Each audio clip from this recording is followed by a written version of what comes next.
Hey guys, Coach Simon here from Triforce. Now today I'm going to give you a little tip about training.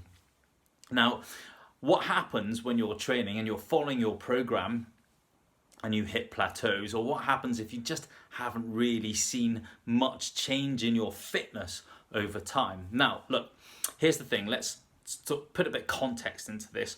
Most of us should be following a periodized plan where we're focusing on certain blocks in training. It lifts us up, then we deload, and then we push again, and then we deload. But even following that kind of plan can actually stop yielding results over time. So what do? You can't completely back off and do nothing, because that's how you completely detrain. So where do you go next if you've been following a specific periodized plan?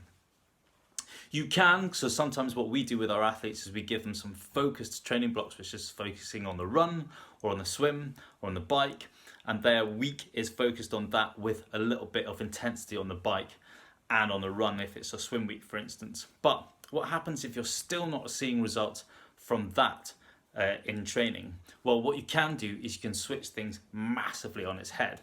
So most of us are focusing on endurance and building threshold, and just focusing on that aspect of endurance within our training. So what you can do is you can throw a massive curveball at the body, and you can just do things like power training and short, sharp efforts, and maybe some fatigue resistance training in your training too.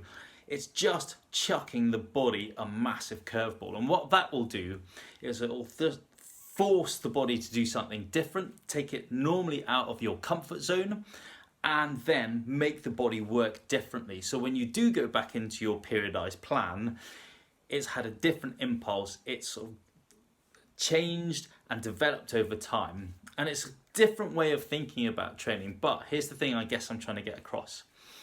If you're always doing the same thing in training, even if you are periodizing it, sometimes it's just not enough to get the response in training that you're looking for. So chucking a curveball into your training and doing something completely different will make a massive difference to your fitness and to your performance. I hope that really helps, and if you've got any questions, stick them in the box below and we can have a conversation about that later on. Cheers guys.